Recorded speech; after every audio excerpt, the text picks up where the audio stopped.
नमस्कार दोस्तों, जैसा कि आप सभी को पता है कि यहाँ पे एईपीएस संचालकों के लिए एक बड़ी समस्या खड़ी हो गई है, क्योंकि यहाँ पे एनपीसीआई दो बड़े कदम उठा लिया, जिसकी वजह से यहाँ पे काफी ज्यादा रिटेलर को भी दिक्कत हो रही है। साथ ही साथ जो आपके अकाउंट धारी हैं उनके लिए भी ये प्रॉब्लम खड़ी हो गई है।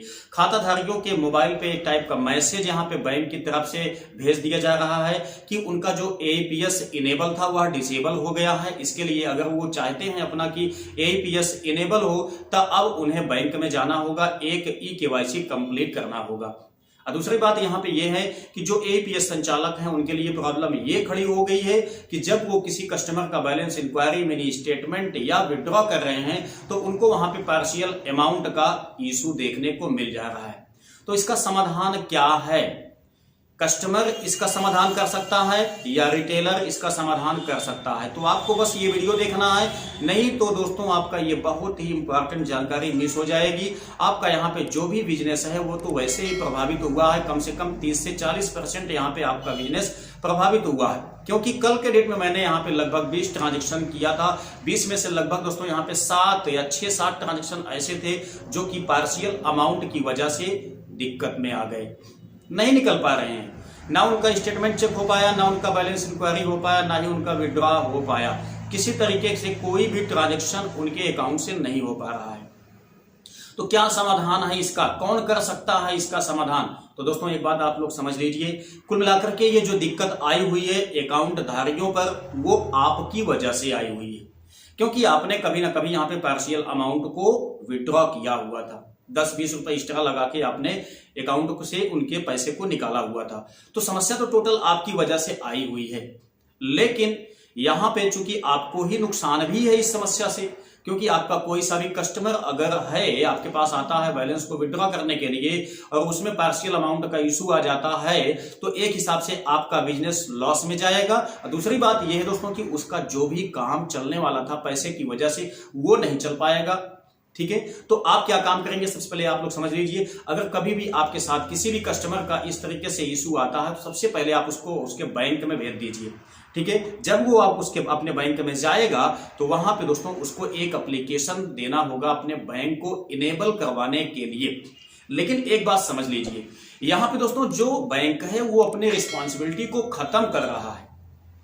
ठीक है, वह अपनी जिम्मेदारी को खत्म कर रहा है। जब कस्टमर जाएगा वहां पे एक एप्लीकेशन पेश करेगा मैनेजर को, ठीक है, तो मैनेजर वहां पे उनके एप्लीकेशन के तहत इस बात के लिए बिल्कुल भी जिम्मेदारी हटा लेगा कि अगर आप लोग कहीं पर भी एईपीएस के माध्यम से बैलेंस को विड्रॉ करते हैं और आपका पैसा कट जाता है, जो रिटेलर है वो ज्यादा पैसा निकाल लेता है, तो वो कस्टमर की रिस्पॉन्सिबिलिटी होगी, बैंक की कोई रिस्पॉन्सिबिलिटी यहाँ पे नहीं होगी।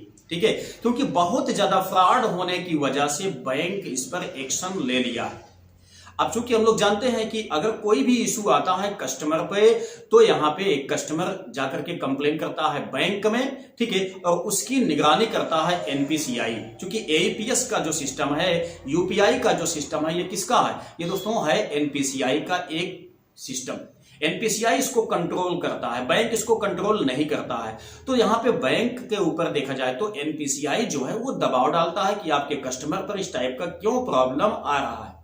तो आपका बैंक इसीलिए आपके यहाँ पे मैसेज भेज दे रहा है कि आप पहले बैंक आइए, अपना लेटर सबमिट कीजिए, जिससे कि हम आपके इस एईपीएस वाले बिजनेस को बिल्कुल भी जिम्मेदारी हम ना लें। जो भी आपका दिक्कत आए वो आप पे दिक्कत जाए। ठीक है, जब आपका ये कस्टमर जो है वहां जाने के बाद अपना ये लेटर सबमिट कर देगा, तब दोस्तों उसके बाद उसका लाइफ टाइम तक आसानी से एईपीएस होना स्टार्ट हो जाएगा। उसके अकाउंट से चाहे 10 रुपए, चाहे 20 रुपए, चाहे कुछ भी, ठीक है। लेकिन हाँ, यहाँ पे समझ लीजिए कि 10-20 का जो नियम था ये एनपीसीआई ने बैन किया हुआ है। 10-20 रुपए एक्स्ट्रा लगा के आपको नहीं निकालना है, ना तो निकलेगा। ठीक है, लेकिन अगर एईपीएस रिटेलर जो है वो किसी कस्टमर के साथ कोई फ्रॉड कर लेता है, तो अब कस्टमर अपने बैंक में इसका कंप्लेन लेकर के नहीं जा पाएगा, क्योंकि बैंक इसी बात के लिए वहां पे लेटर सबमिट करवा रहा है। ठीक है। तो आप लोग अपने कस्टमर को यहाँ पे गाइड कर सकते हैं कि वो अपने बैंक में जाए, उसके बाद एक री-केवाईसी फॉर्म सबमिट कर दे, वहां से उसका एपीएस फिर से इनेबल हो जाएगा, आसानी से आप लोग विड्रॉ करेंगे। लेकिन फिर भी आप लोगों से मैं बहुत ज्यादा रिक्वेस्ट करना चाहूंगा कि आप किसी भी कस्टमर के साथ दोस्तों पार्शियल अमाउंट बिल्कुल भी विड्रॉ मत कीजिए, क्योंकि वहां पे उसका लॉस हो सकता है। रिस्पॉन्सिबिलिटी कस्टमर पे जा रही है, जबकि बैंक पे रहना चाहिए। ठीक है, बैंक पे रहती है तो दिक्कत ये आता है, कभी कोई दिक्कत उसको होती है तो वो बैंक में जाके अपना कंप्लेन दायर कर सकता है।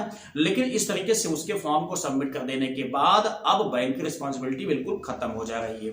ठीक है, तो आप लोग बिल्कुल भी पार्शियल अमाउंट का विड्रॉ बिल्कुल मत कीजिए, अपने कस्टमर को यहां पे सुविधा देने की कोशिश कीजिए। साथ ही साथ अगर आपके कस्टमर के किसी भी कस्टमर के साथ में इस टाइप का कोई इशू देखने को आपको मिले तो उसको तुरंत बैंक आप भेजिए। उसके बाद दोस्तों यहाँ पे कोई दूसरा रास्ता है ही नहीं। ठीक है, जब एक बार यहां पर इनेबल डिसेबल हो गया उनका एपीएस तो आप उसको इनेबल नहीं कर सकते हैं, उसके लिए बैंक ही उसका जिम्मेदारी लेगा, बैंक ही इनेबल कर पाएगा। तो आप अपने कस्टमर को सीधा बैंक भेजिए। लेकिन अगेन टाइम जो मैंने आपसे रिक्वेस्ट किया कि आप पार्शियल अमाउंट को बिल्कुल भी विड्रॉ मत कीजिए, किसी भी अकाउंट को यहां पे दिक्कत में आप लोग मत डालिए। तो आई होप कि ये इन्फॉर्मेशन आपके लिए काफी ज्यादा काम की लगी होगी। वीडियो पसंद आया है तो लाइक कीजिएगा, अपने दोस्तों तक भी इसको शेयर करके उन तक भी ये जानकारी पहुंचाने की कोशिश अवश्य कीजिएगा।